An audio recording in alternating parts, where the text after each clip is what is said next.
सर्वप्रथम आप सबको शुभ दीपावली की बहुत बहुत हार्दिक शुभकामनाएं।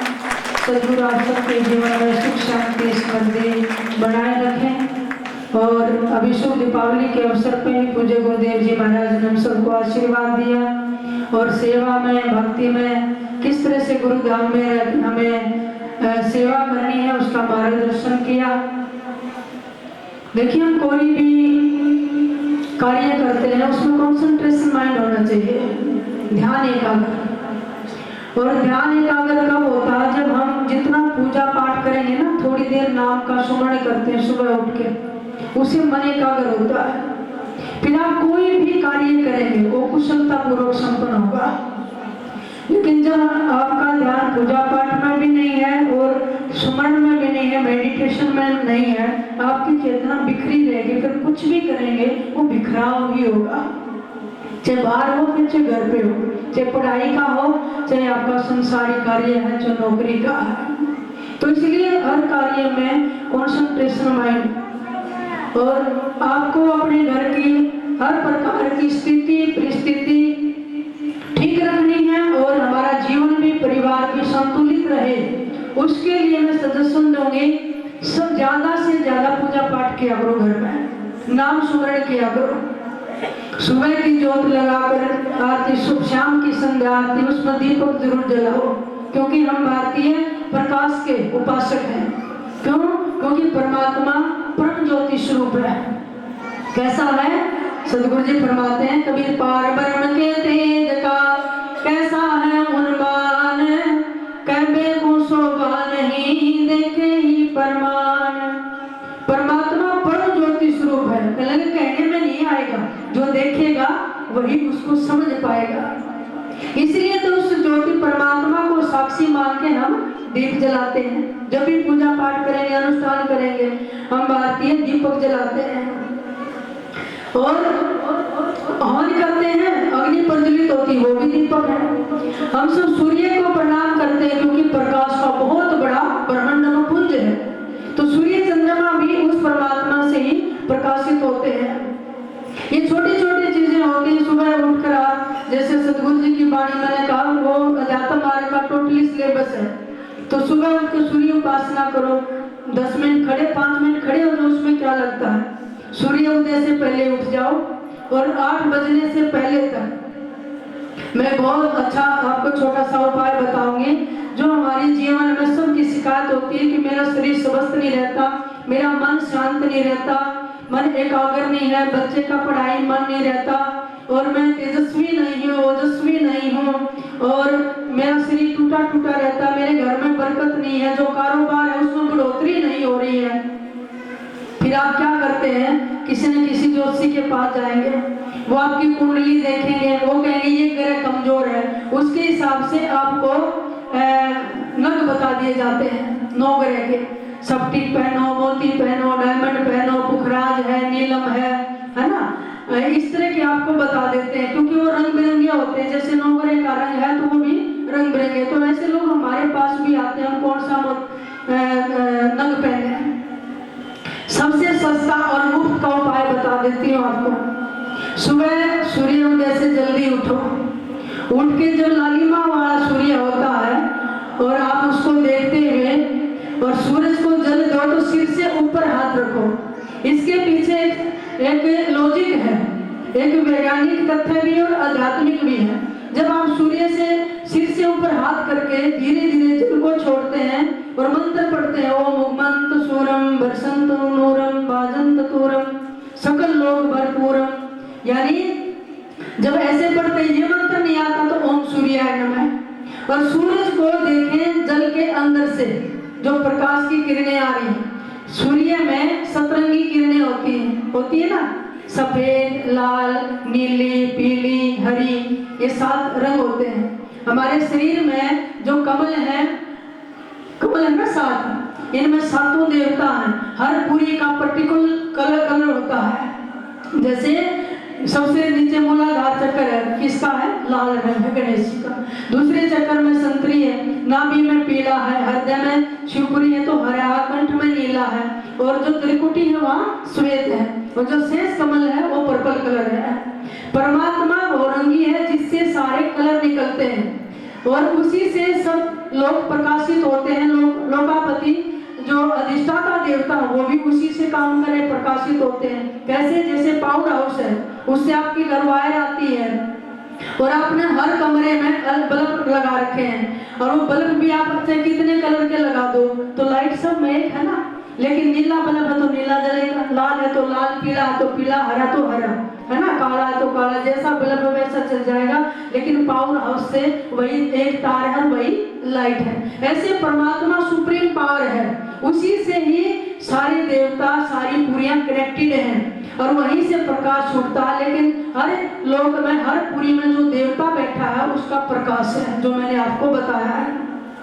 तो ऐसे ही सतरंगी किरणें जो है प्रकाशित वो सूर्य में है।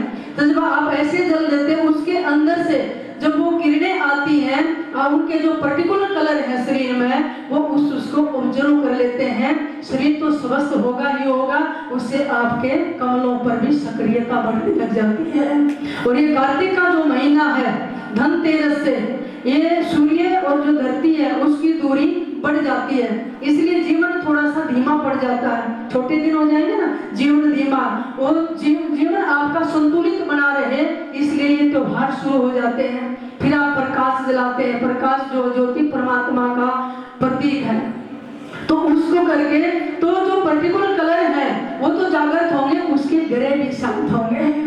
तो सुबह सुबह उठकर, ये कार्तिक जो मास है, इसके पीछे बहुत संतों ने तथ्य लिखे हैं, बहुत खोज की है। ये सबसे बढ़िया है ध्यान साधना का। और फिर आप जब बैठते हैं और सुमरण करने लगेंगे तो अपने आप कमलों पे प्रभाव पड़ेगा। फिर सूर्य को जल देकर देखना, तो इसमें अपने आप ही आपको कमलों की सक्रियता महसूस होगी। तो रंग कैसे देखने हैं? जब वो जल डालो, थोड़ा सा आंख मिचरी कर लो, अपने आप 7 रंग की किरणें दिखाई देंगी आपको। तो एक तो ये आपको भक्ति मार्ग में भी आपको सहायक होगा और शरीर की बीमारी में भी होगा, इससे मन शांत होगा। लोग कहते हैं मोती पहन लो मन शांत होगा, तेजस्वी हो जाओगे, डायमंड पहन लो, क्योंकि जो कलर है, कलर थेरेपी को जो जानते हैं, सफेद रंग पवित्रता और शांति का प्रतीक, लाल रंग शक्ति का प्रतीक है, पीला रंग भक्ति का प्रतीक है ना। ये रंग अपने आप में कुछ कहते हैं। तो आपको शक्ति की भी जरूरत है, आपको भक्ति की भी जरूरत है, आपको शांति की भी जरूरत है। तो अपने आप सूरज की किरणों से रंग लो और आपके कमलों पर भी इनका असर पड़ेगा, मन पर भी पड़ेगा, तन पर भी पड़ेगा। तो सुबह जल्दी उठना शुरू कर दो, जब सूर्य उदय होता है उसके बाद नहीं, पहले ही, तो उससे आपका मन भी एकाग्र होगा, घर में भी शांति बढ़ेगी और फिर आपके कारोबार में भी जब मन शांत होगा तो बढ़ोतरी भी होगी, आप विषय विकारों से बचेंगे, बाहर के गलत वातावरण से बचेंगे। इसलिए दीपावली पर सब जगह घर महल सजाए जाते हैं और इसमें भी सतरंगी जो लाइटें हैं आप ये लगाते हैं, ये उसी चीज का प्रतीक है। और ये सिंबॉलिक है परमात्मा के धाम का, क्योंकि परमात्मा नूरी है और उसके महल भी नूर के, उसके हंस भी नूर के।